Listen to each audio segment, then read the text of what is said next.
Oops.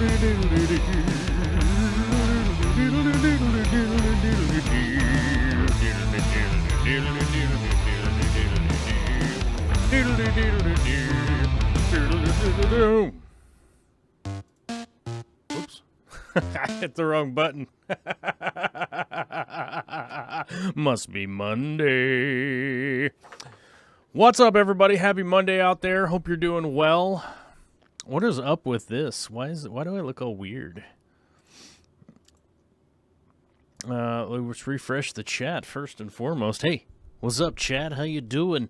Oh, I think I know what it is. Hold on, I gotta fix I turned my light way down. It was blinding me.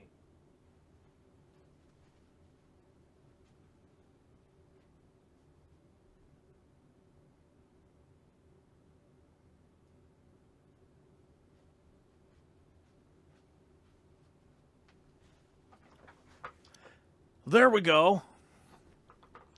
There we go. Now I'm not in the darkness. I didn't realize I had it set for stop blinding me, you goofy light bulb. Yeah, I have a light up there that shines down. Janice says, hit the like on your way in, please. That's right. Hit the thumbs up, I guess. It's very important for the robots so that the robots know we like stuff. What's up, Alyssa? Where did my chat go? It switched over to light. Wait. Oh, no. It switched over. Okay, hold on. Well, I can't remember who's first now. Okay, hold on. I have to go back. I have to close the pop-out chat, and then I can go back. All right, there we go. I've closed the pop-out chat. Now I can look at who was first, so I can say what's up to everybody first in the chat. Alyssa Bentley, the Zombie Drummer, and Mikey Fishy, 1, 2, and 3. Am Cluescent was fourth, asking, are we mining or aquascaping tonight, with a smiley face. So here's the thing. I know that people are upset that I've been playing my Minecraft on here. Cool. Feel free to be upset if you like. I feel like I label these things well enough. If I don't, let me know. But if it's just the live show on Mondays and Fridays, it's about pretty much exclusively whatever is going on and typically has to do with fish stuff. If it has a giant thumbnail and title that says Minecraft, I'm probably going to be playing a video game. So hopefully that brings some clarity to people that are confused. Paula Kreinberg, Wesley's Fish Club, Big D Smoke, Michael Sar, James N, Joel G, Mismatched Socks, Zelfer Nide, Sci-Fi, Swordsman, Smeel Kapoor, Janice Lundberg, Zelf Ernide, Michael Bublos, David Gilkinson, Pipex, Janice Lundberg again, because why not? Mismatched Socks, Michael Sar. Okay, there we go. All right, I think I read all the way down. Now I can pop out the chat again, so I can keep the chat over here, and I can actually read it. I can read it very well. If it's over here, I can read it well. I can read it good. Okay, why did it switch to top chat again? I hate it when it does that. Steve Bearteach says, I'm not upset. You do you, Joel. That's right. I'm just trying to clarifying statement just so people would understand. Hey, I feel like I label things so that people can understand what's up. Like I make the thumbnail so that you can look at it and go like, this literally says it's a Ludwigia video. You know, like, I don't know. But maybe there's confusion. Maybe people's is confused. I don't know. 1 million people watching today. That's a lot of viewers. So we're supposed to hit the like button, I guess. I don't know. BFCR, what's up, what's up, what's up? The block and tackle was a damn fine invention. From Michael Sar. Agreed. David Gilkinson had our first aquarium question of the day that I read. I'll look through the rest of the chat here in a minute. I received 2 new Cobalt Neotherm heaters. I know these have been discontinued and have had problems in the past. Too risky to use in the short term and then replace in a year? Followed with a thanks. So, first and foremost, I don't know why Cobalt discontinued or even recalled them. I don't really know. The one time that I used cobalt heaters was like a really long time ago. I remember some new ones came out like 9 years ago, 8 years ago, 7 years ago, something like that. And we tried a couple of them, and they just didn't work well. You know, like they didn't break or short out or anything like that. They just didn't really do what we wanted them to do. So we ended up, I think they're just in a box somewhere of fish stuff that was probably given away. So why they were discontinued, why or why not, I don't know. First I would do is look into why they were discontinued or had, if there's any evidence of a recall. Now this goes with pretty much any equipment out there. And let me take a product that is sort of has nothing to do with fish keeping. Let's say Chevy issues a recall on something. You'd want to look into like why there's a recall. Is the company going to replace it? Is the company going to fix it? Is the company going to make it right or issue a refund or whatever? So that would be your first step, would be to look into that, because you might be able to just reach out to Cobalt or Chevy or whoever and say, hey, look, I need this to be right. You have a recall that is blah, blah, blah, and I need it to be right. So that would be my first step. Second step would be, if it turns out like it was recalled because of something that's not that big of a deal, I wouldn't worry. I would, well, I guess I wouldn't say I wouldn't worry. I said I think I would measure my decision based on what the recall was around, right? So sometimes a company will recall something because like the label was misprinted, or something that was supposed to be opaque turned clear or whatever, which is ultimately a problem that is just cosmetic, right? So it might be a cosmetic issue. If that's the case, then I wouldn't worry too much about it. I would probably just run them myself personally. I'm not saying you should do that or not, but that's kind of the steps that I would go about it. David, with some clarification, says they apparently get stuck on and eventually melt and leach stuff into the water. Nobody says how often this happens or when, i.e. after 8 years of use.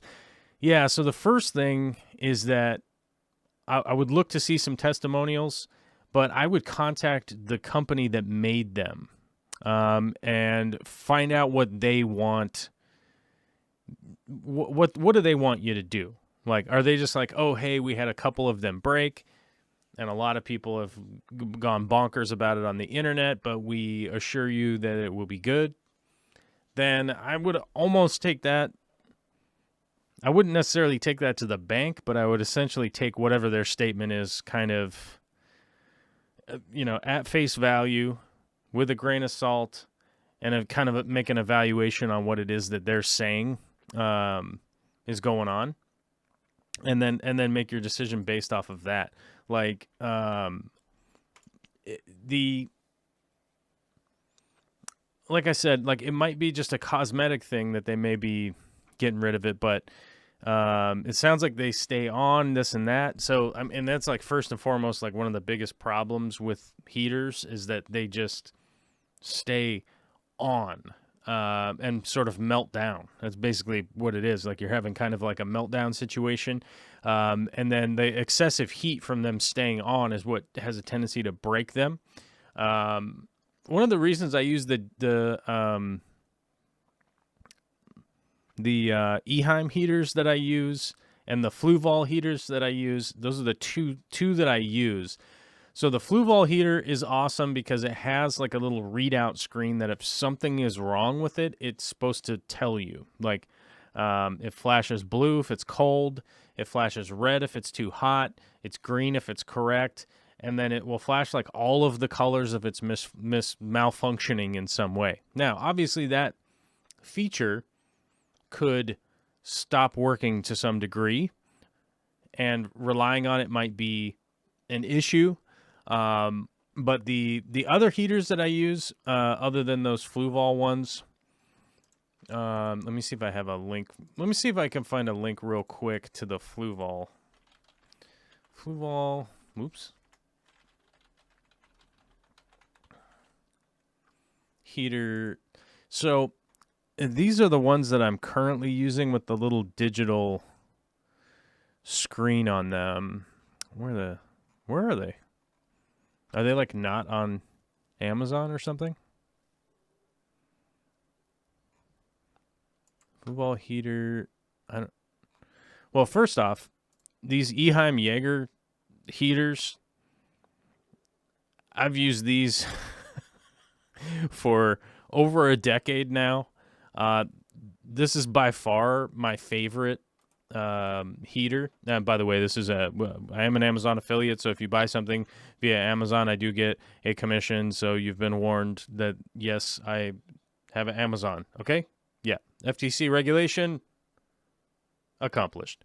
But these Eheim Jaegers, one of the big reasons that I've used these is that A, they work pretty well. B, the power usage on them seems to be a little bit less because they heat up quickly and then cool off.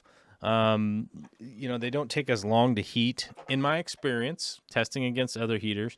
And my favorite thing about these, when these fail, they just shut off. Like, if there's a failure, they just turn off and they just stop working. So you literally can just be like, oh, this thing, it just doesn't work anymore. And in the past, I've taken them to places that do the warranty recalls on them, and they just give you a new one. And so that's pretty cool. I think Fluval does that up for like 3 years now or something like that. So that's pretty helpful. But the Eheim Jaeger heaters, like I've used those just for so long, and they're just a workhorse that just it doesn't seem to have the level of issues that the other ones do. And I don't know where the Fluval heaters are on Amazon. I can't seem to find them. I don't know why. It's kind of weird.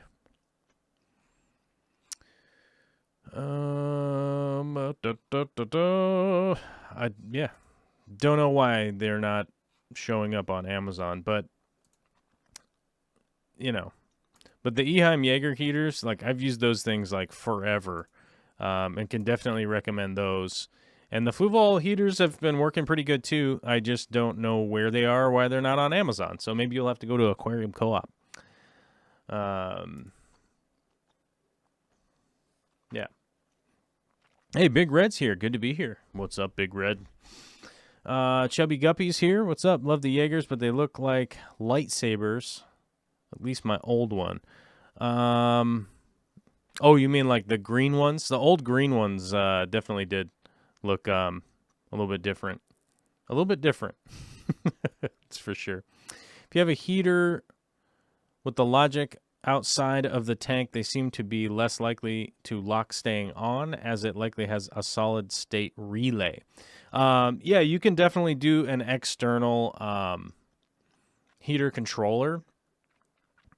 And in the past, like I've had issues with heater controllers also, because essentially what the heater controllers do is that you have a thermostat inside the heater controller, and then it basically just going to turn the heater on and off. That's all it's going to kind of do.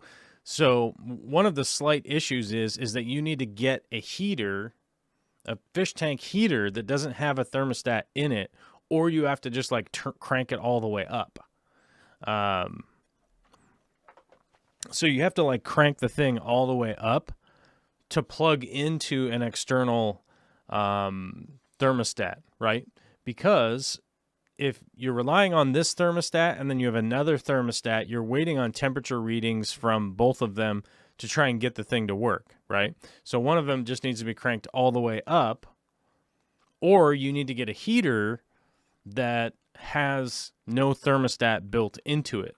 Now, like Higer right here, they sell these titanium heaters that are basically just a heating coil, right? And that all of the thermostat, temperature control, and monitoring is coming from the controller itself. So it has a temperature probe and then a thermostat in it that's going to set to whatever you want.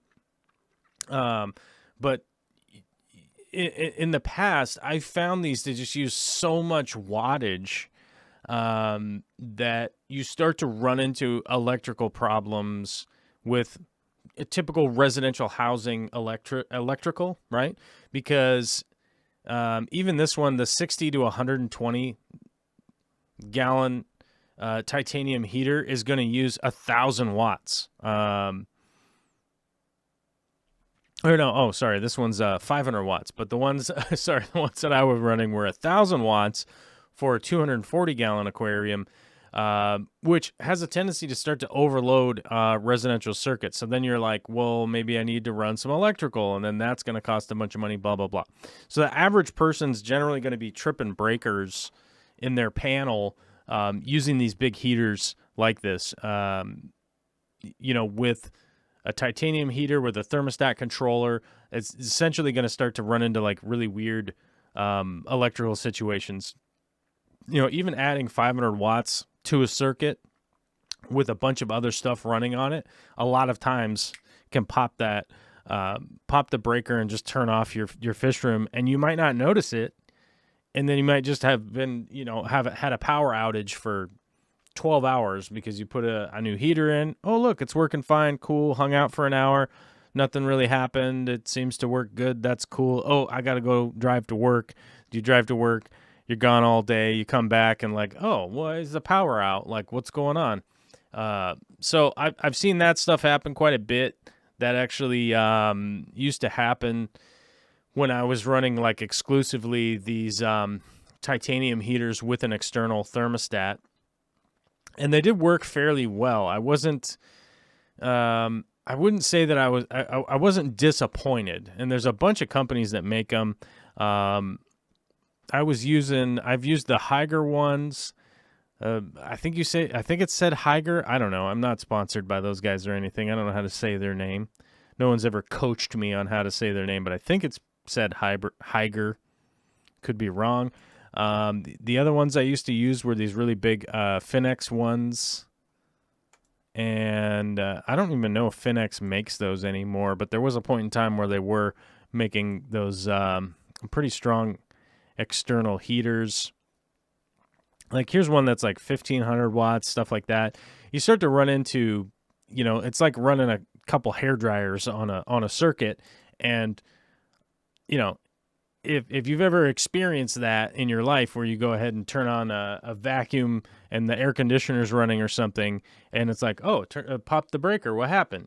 Because you've overloaded the circuit. Most people are going to run into that kind of stuff with basic residential electrical, so I kind of stay away from that. Whereas, I've got the 120, a 120, a 240,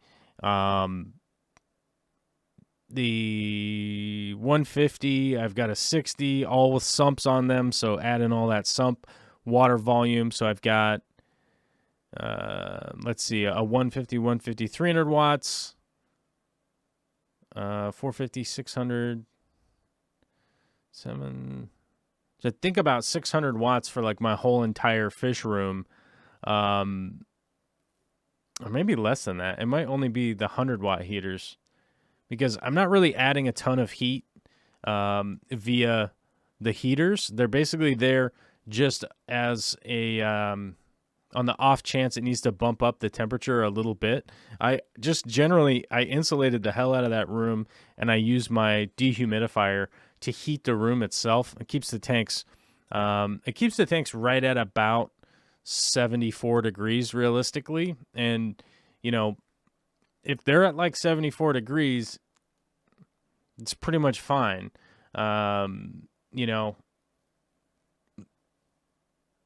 Most everything is going to be good to go at that temperature. So the reality is that it's generally pretty good. Although some of them do kind of dial it up a little bit for like the rummy nose and stuff like that. But that's the direction that I've gone, is just heat the room with the dehumidifier, because you need dehumidifying and you need heat. So in a residential space like that, you're going to need to keep the humidity down. Otherwise, you're going to ruin the building, which you don't want to just go paying for a building. And you're going to need to keep the temperature. And if you are dehumidifying, it's going to give you the benefit of some added temperature to the room, right? So that's basically how I'm doing it, and it might not work for your home setting or whatever, but I just try to stay away from those external heaters because I've had a few issues with the titanium heaters, not only with electrical but also on the back end of on the back end of them just kind of overheating, just overheating the whole tank, which, that's a problem. It's a problem with the paddling, you know what I mean? So we don't want to run into that, so we'd want to steer clear of that. Today is March 1st, so today is the day that Patreon charges go through. We've lost some patrons over the last little bit, whatever it is that's got going on. Somebody mentioned they just haven't had any time to do anything. So, hey, that's life. That's just life. I love it. Nothing personal. I just haven't had any time. Just keep being cool, though. See, that's a good exit survey, right? So we've lost some patrons, and we lost some patrons due to the processing date, which, people their cards expire and stuff like that. If you want to help support this channel, go ahead and become a patron, or you can hit the join button on YouTube. That's a thing that you can do too. Or you can just buy the stuff that you were going to buy on Amazon through our links. Like if you were just going to buy groceries, because I know some people, they just order groceries off Amazon, and that helps fund some of the stuff. So, yeah. Okay, cool. That's the commercial for today. I have found out that I can run the fish barn on only a 1,500 watt heater. I was running a 2,500 watt heater on with a 240 amp circuit.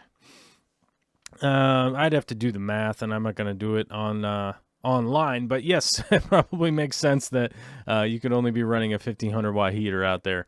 Wattage definitely overloads circuits pretty easily when you have that intense jump of wattage. Generally triggers breakers to flip, and one of the big reasons for that is the function of the actual breakers themselves is to avoid electrical shock from humans and overloading a circuit and anything getting burned up. So the funny thing is that's the breaker doing what it's supposed to do. That's its actual function, that oops, something came in contact with too much electricity all of a sudden. I better disengage the electricity in case some poor schlub out there accidentally dropped a toaster in the shower.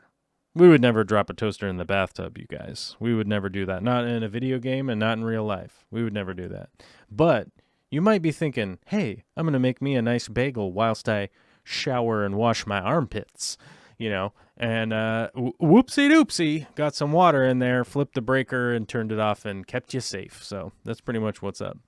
Deborah Lewis says, almost missed y'all. Hey, don't miss us. Don't miss us. But it's good to see you, Deb. Can I call you Deb? I feel like I can call you Deb, but it might make you mad. Who knows? Breaker didn't flip, but heater died and tested it with something smaller. Oh wait, did you plug your heater into a 240 amp? Because that. If you have a 110 heater and you plug it into a 240, it would just break the heater. It would just break the thing. Yeah. Chubby Gubby says room at 74 degrees Fahrenheit works great. Yep, that's generally what's up.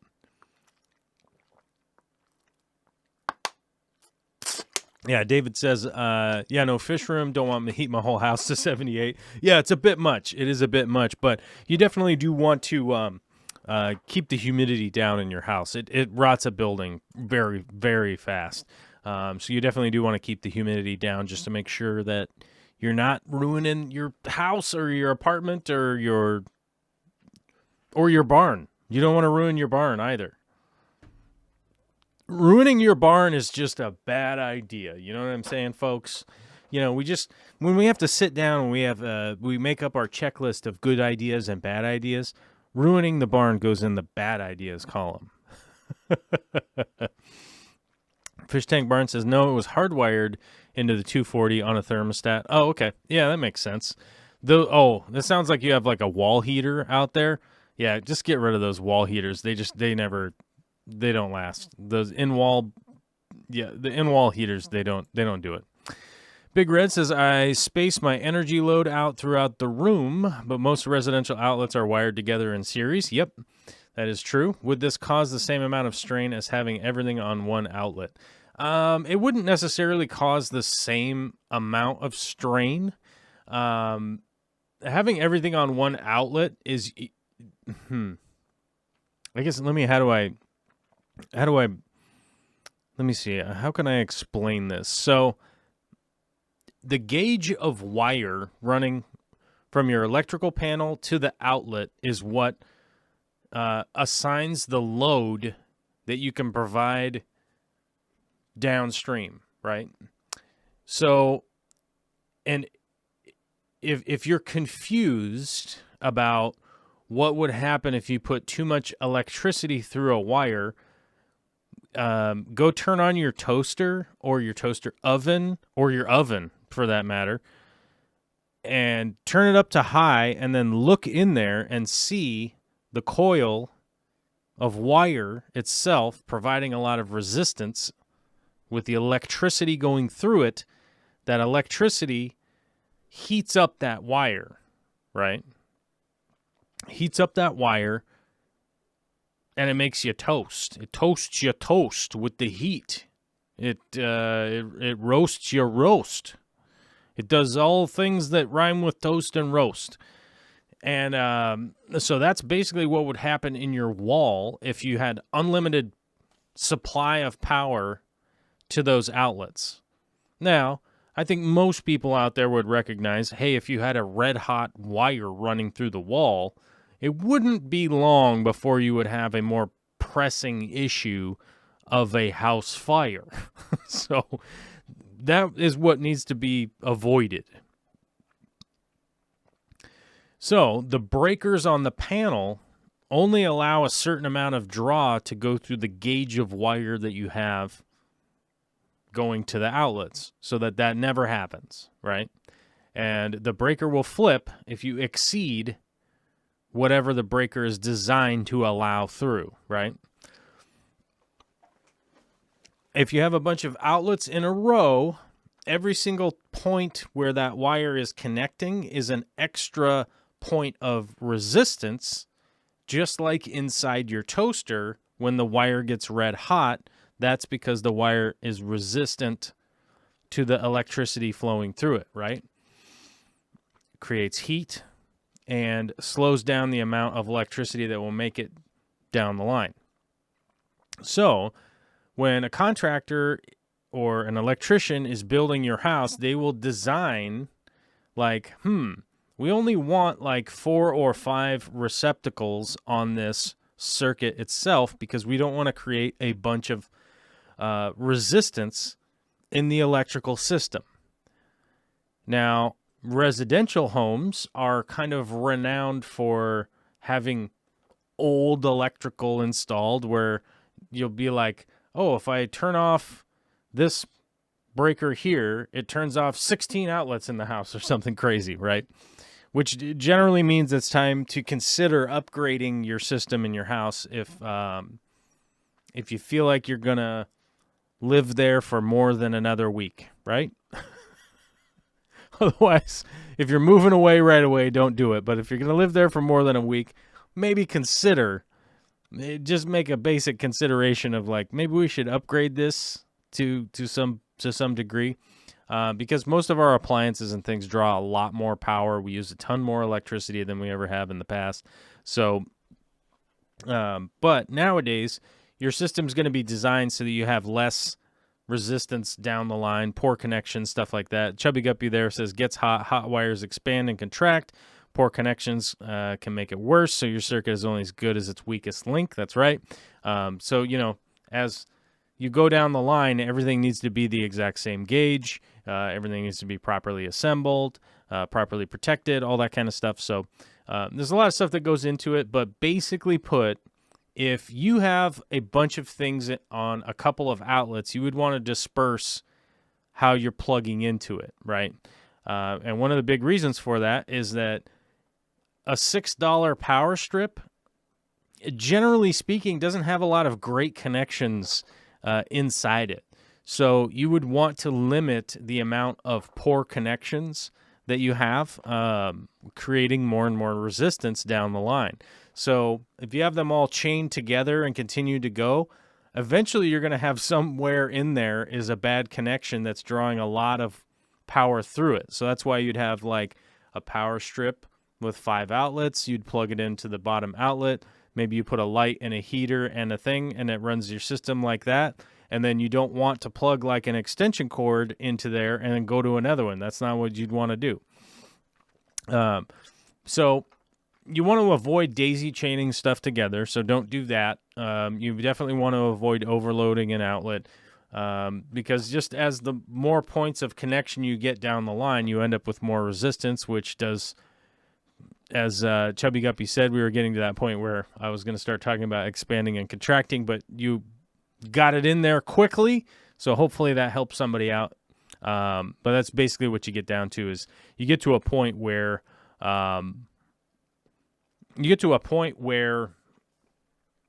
you just, those connections start to fail, and when the connections fail, that's when things heat up. You create arcing, which creates carbon contact, and it just creates a fire. Basically what it comes down to: heat, carbon, all that, arcing and stuff, and then just eventually something will catch on fire. Yeah. Oh, David with a $2 super chat says, thank you. I appreciate the discussion. Yeah. Hey, it's a good discussion to have. Like basic safety is drip loops. Don't overload a circuit. Just make sure that things are dry in making quality connections. If you have stuff that's loose or anything like that, if it's loose, like in the wall, call a professional or somebody that that is at that quality level. Have them come help you out. Or if you're comfortable, make sure to make those repairs. Any kind of power strip that's just, it's damaged, it's old, it's whatever, go ahead and recycle that thing, get rid of it, get a new one. Just update that stuff as time goes on, because things do get loose, they get weird, they get beat up. Maybe you dropped it in something, and just upgrade that stuff. There's just really no reason other than the financial side. But if you're talking about a power strip, the most you could humanly spend on a power strip that is a Bluetooth, Wi-Fi compatible, Alexa ordering with a speaker built into it and monitoring and 3 different apps and all that stuff is only like $80. So you there's really not a big reason to worry about it. I personally use the what are those power strips that I use? Let me see if I can find them real quick here. I have like some crappy ones, obviously, but the ones that I recommend. So the crappy power strips that I use those for like just power tools, like stuff that I'm using it right there, and then I just unplug it. Let me look through my orders. Here we go. So we want power strip with surge protection, and let me see if I can find my my orders. Oh yeah, here we go. Like, yeah, Amazon makes it now. So yeah, this little 9 outlet one, that's, the plugins are spaced apart. It has a surge protection in it. So if it does reach a surge, it will hopefully, remove power from whatever is creating the surge. Just a pretty basic thing, but I really like these ones that they have a surge protection built into them. It's a grounded plug. It's a nice gauge.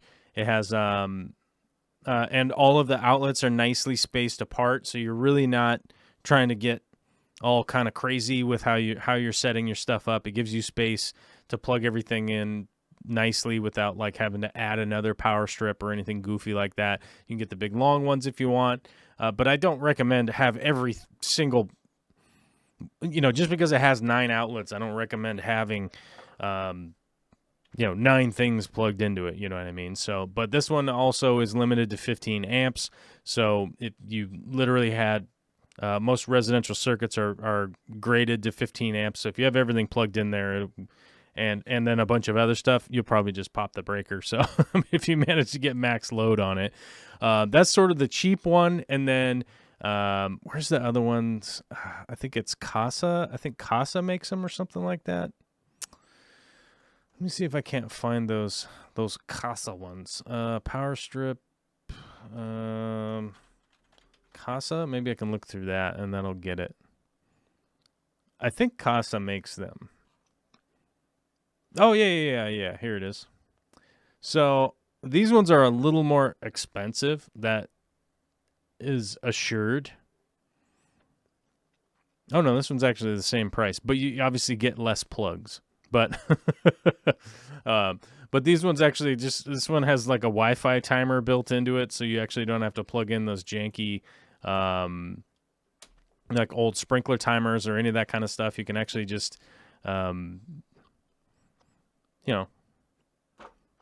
make the timer, make the outlet go in and get on and off whenever you want it to go. You can turn it off from your phone, so you don't have to crawl down there to like turn off a pump or turn off a light or whatever, or turn on a light, whatever it is you're trying to do. Apparently has voice control. I've never tested that out because that seems like an insane prospect for me to have turned on. But it probably works. I don't know. I definitely I wouldn't try that myself. I don't have voice activation on anything turned on.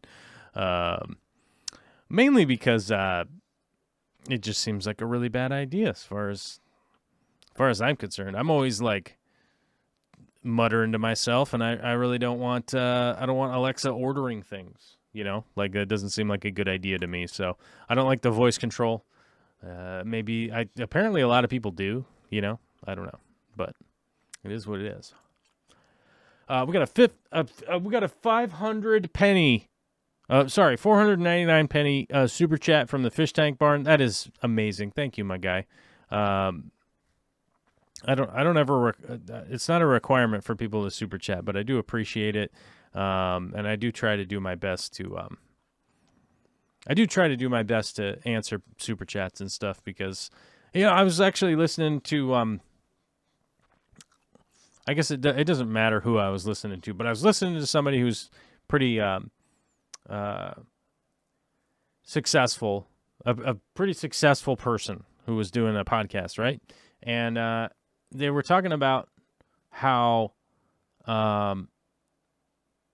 wild it is to be in a position where you're like, you get to do the creative thing that you wanted to do. People enjoy it, and also people want to help support it and stuff. And I really found myself sitting there going like, man, I totally see where that's coming from. And it is really hard to like, somehow say you're thankful without just like making it sound like it's the only people that you talk to are the people that are like kicking in. And I don't know how to like rationalize that and be like, and make it sound like I don't know how to like, I don't even know how to vocalize the situation of like how do I talk to somebody who feels like they're not being represented within my community, but also at the same time, like being appreciative of the people that have chipped in $1 or $5 or whatnot. And I was just like, man, I don't know how to wrap my head around that. I don't know how to wrap my head around that whole situation. I don't know, but I'm trying my best to work through this like sort of funk that I'm in. And I wouldn't say it's necessarily a funk. I think it's just like I'm not inspired. Like I'm trying to write new new videos. Like every time I make a video, it's just like garbage, and I just don't even want to put it up on the internet. That's just why I've been doing I've just been streaming for a while, and a couple weeks, and I'm just kind of like working my way through it. But I do have to admit, I am coming up with some good ideas and some new process of creativity that I think will benefit the future. I think I'm going through a good phase of growth, of just like coming up with a new thing, destroying it, and making a better version of that thing I just made. So I'm kind of trying to stay in that positive space. So I think overall it's just weird, and I just went on a weird tangent. So I'm going to answer some questions from the chat. I don't know what the hell is happening right now. Hey, everybody. How's it going from Third Coast Aquatics? Hope all is well. All is well. Everybody is happy. Today is the first day for my little darling daughter is no longer... She's back in school. She's going back to daycare. She's back in school with the other kids. So I'm preparing myself for the potential COVID scares or not. The likely colds and sniffles and all that stuff that's going to start heading back from all the other kids to my house. So that's a thing. So maybe that's part of it. Could be part of it. Whole changes, constant changes, just never ending. Big Red says, personally, I just like listening to your ideas and what projects you've been working on, no matter your funk. Yeah, I think the thing is, like, I've been working on a lot of projects and doing a lot of things, and as you guys know, like, I'm heavily interested in a lot of different things. And I'm almost going to start a channel that's just named like, this is just some stuff that I'm doing. So don't stress on me to continue doing a thing or a not a thing, which also I kind of thought that that's what my channel was about. And then I realized that like,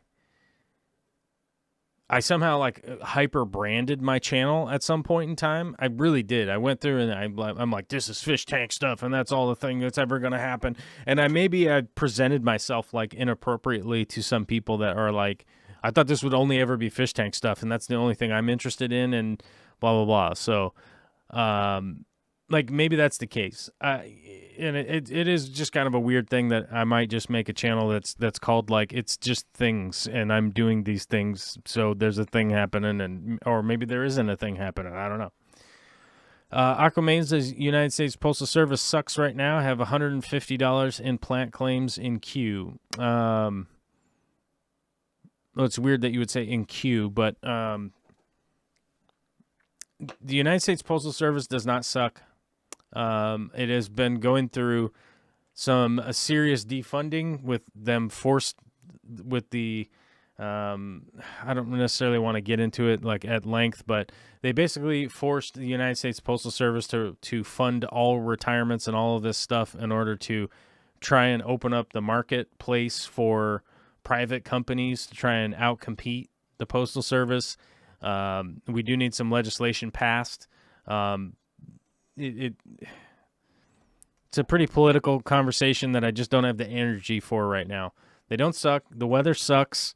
And they're definitely dealing with funding issues, although I am excited about they finally have settled on a new Postal Service vehicle, and I do have to admit, it is the wildest vehicle I've seen in a long time. It is strictly designed for delivering mail. Like it literally is what it is. But that stuff's very exciting.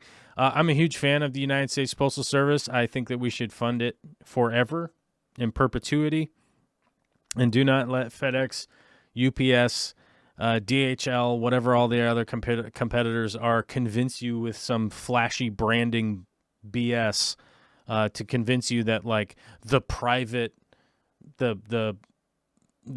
sector will make it better, because it won't. It will make it insanely expensive, and you won't be able to get anything delivered to you for instance, free, like Amazon does. using the United States Postal Service, you know. Chubby Guppy says they made a bad deal with Amazon. I am not familiar with which deal you are speaking to about Amazon, but I will. I'll be happy to discuss if it was something that I read up on it currently, but the previous incarnations were not a bad deal for Amazon. As much as Amazon would like to try to convince you one way or another that boo-hoo, woe is me, they should give us shipping for, like they should. Amazon's stance is that they should get paid by the United States Postal Service to ship something, right? for the privilege of being able to carry one of their packages. So it's kind of a wonky debate that people get into. But I'll definitely look into the numbers and see what's up. But plants die, I refund the customer, and United States Postal Service cuts me a check. I guess it will keep going like that. I mean pending, not in queue. Well, the delivery time sucks right now. Yeah. Hey, everybody in the world, when it's wintertime out, you got to know what's going on with the delivery times. If there's a blizzard somewhere, there's no magical company that will be able to deliver your package through frozen roads, 2 feet of snow, crazy cold stuff, power out in the whole state, like all of that stuff will disrupt service.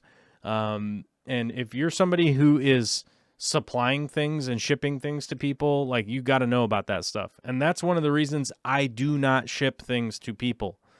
I am not interested in stressing out about weather patterns. I'm not interested in stressing out about a package that is in the mail because I ship something to somebody. It is not something I want to do.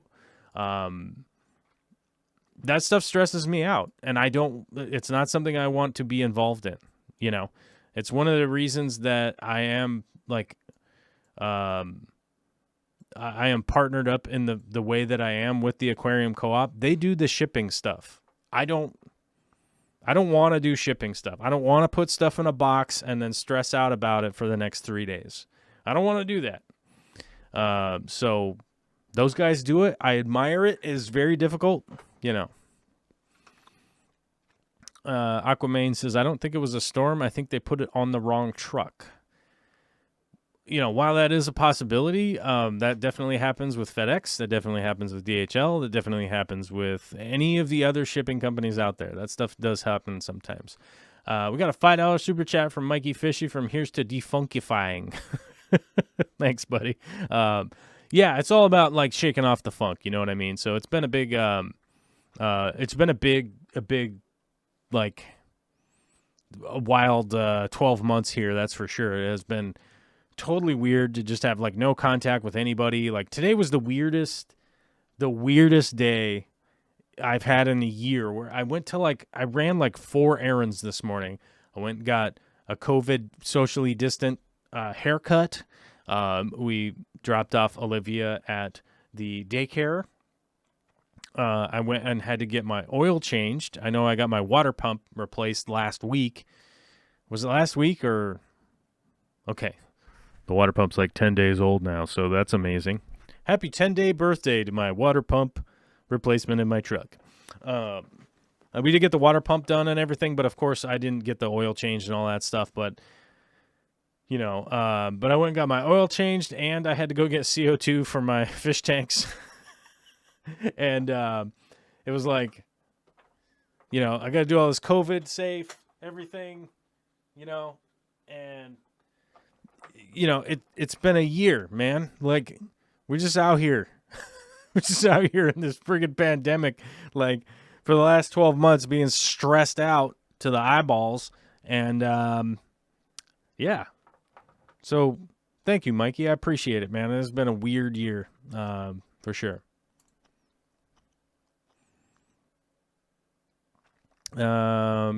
David Gilkinson says, can we circle back to at Michael Bublo's substrate question? I'm interested.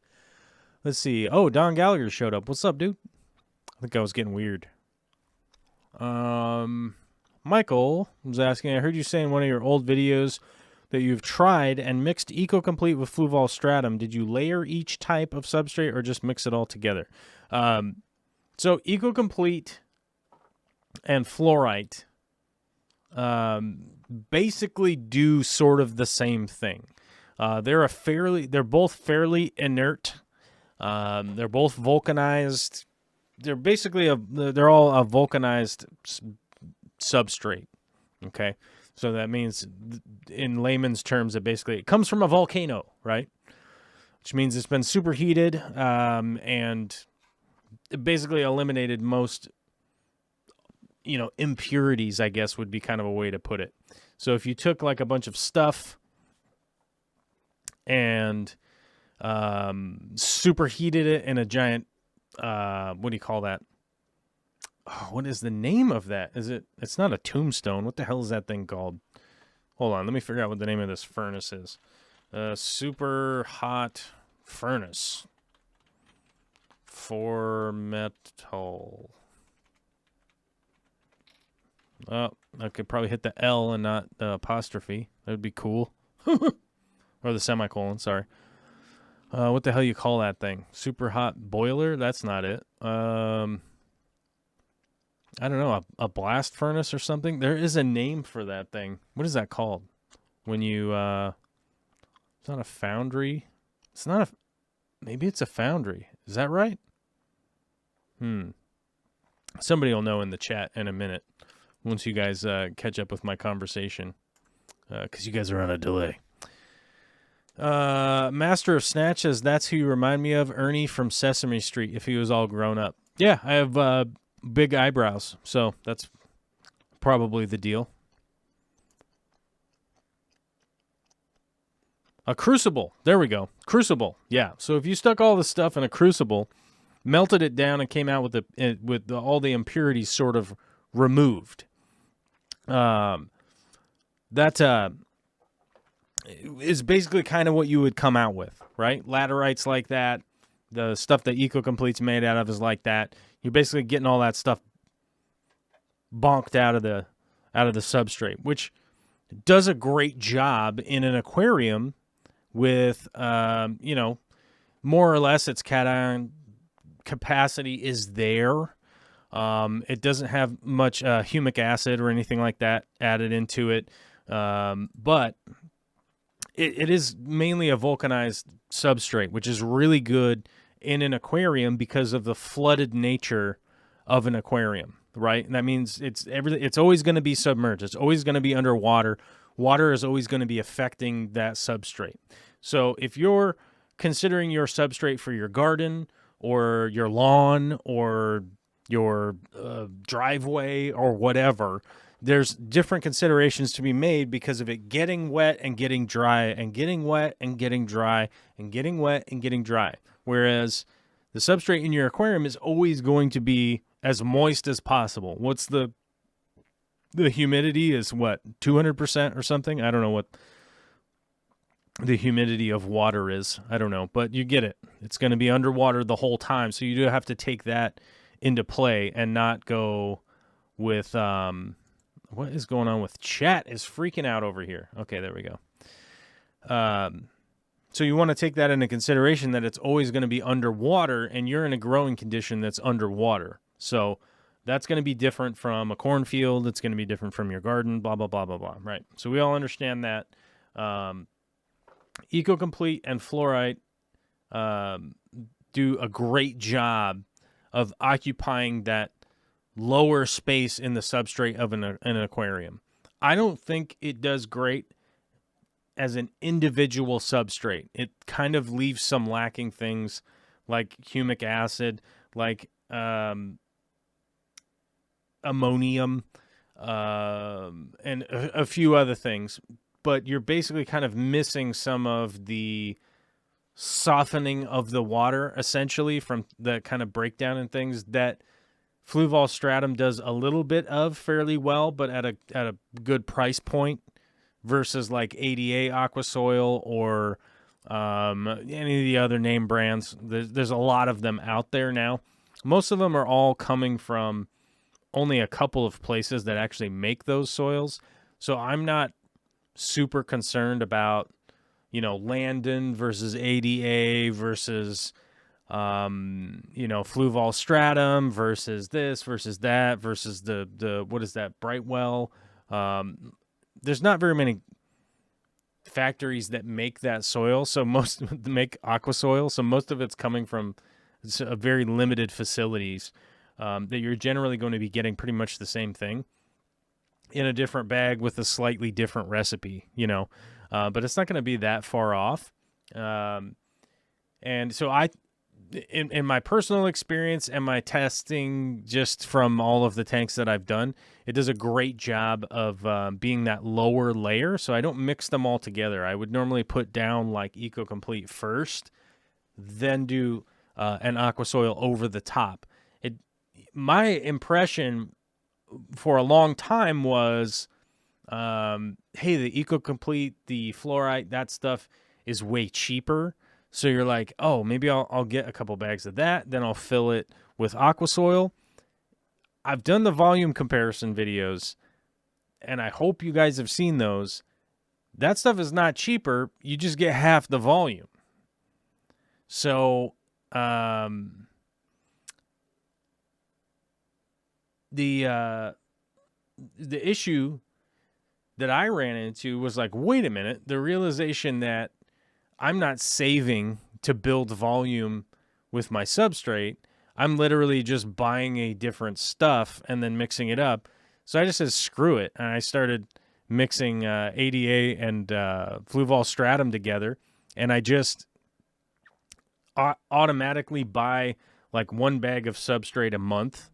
And then I just kind of collect them over time instead of trying to spend like $500 on substrate to do a big tank. And then I just build up with that because I was like, wait a minute, it's the same price. It's just this other bag is less volume versus the other ones. Because I kept running into it going like, wait a minute, this is weird. The Stratum seems to go a lot farther. Like it seems like there's more here. And the reality is like there is more there. It's like twice as much volume-wise there. Alex Kumanoff brings up a good point. Pre-fund for 10 years in the future for the United States Postal Service for their retirement. Yeah, they should drop that down from 75 to 10 years, maybe 20 years.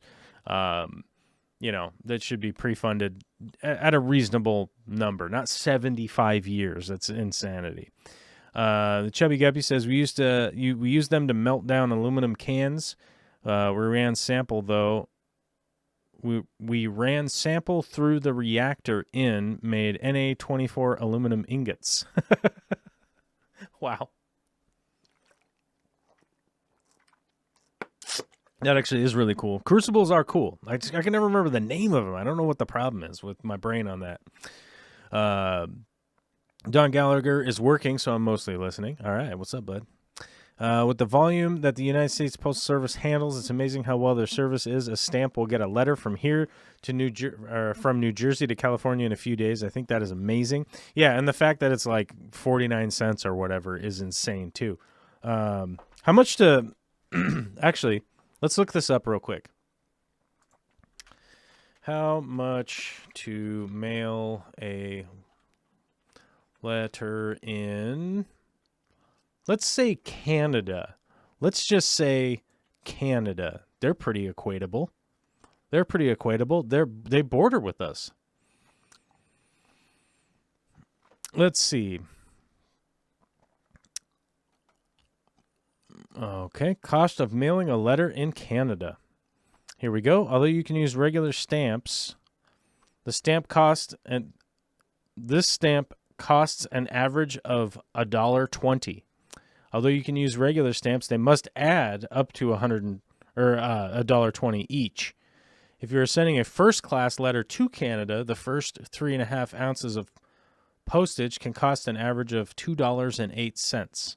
While for priority mail, the international flat rate envelope costs an average of $25.85.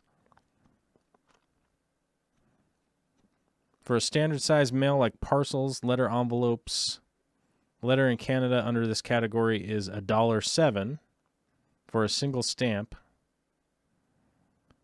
Yeah, $1.30. For documents weighing up to 100 grams is $3.19. So let's say Canada's right there. Oops. Canada's right there. That's like pretty close to America. They don't even have a lot of cities. So let's say Australia. Let's see how much it costs to mail a letter in Australia. Cost of sending a letter by regular mail has increased to $1, though concession card holders can still access stamps for 60 cents. Ooh, Australia's pretty good. That's not bad. Can't argue with that. Let's say Britain. Britain! In the UK, $1.15. All right. Yeah. Let's see. First class postage. Oh, that's to the United Kingdom. Oh, we don't want that. No, so why is this saying like mail from the U.S.? How much to send a letter in the UK? Let's just do that because it keeps trying to give me like from €1.29. So €1, 29 pence or whatever. Yeah, €2 to send a letter, $2.50. Yeah. I mean, the thing is, like, for all the complaints that we have about the United States Postal Service, like, it is the most robust and the most affordable postal service, like, in the world. I mean, I could do, like, an extensive breakdown, but I just really wanted to know, like, what it was. But let's say it's $1.50 in Canada, which I think it was, like, $2, so it's 4 times the price to send a letter than it is here. But, you know, that's all good, right? That doesn't matter. I get way better color in stratum because of the nitrate limitation, just dosing the water column. Yep. My channel is mostly me showing my fish in tanks, but what if I want to do other stuff? I will. That's part of the reason my channel is just my name. Yeah. I mean, the issue is these days, like, the YouTube algorithm robot machine learning, they want you to only post stuff about the thing that you do. You know, and then it's like punish time if you don't. But either way, it's all good. It's all good. I'm not worried about it. All right, we're an hour in, so I am going to go back to work on some other stuff because we don't really seem to have much pressing things to do.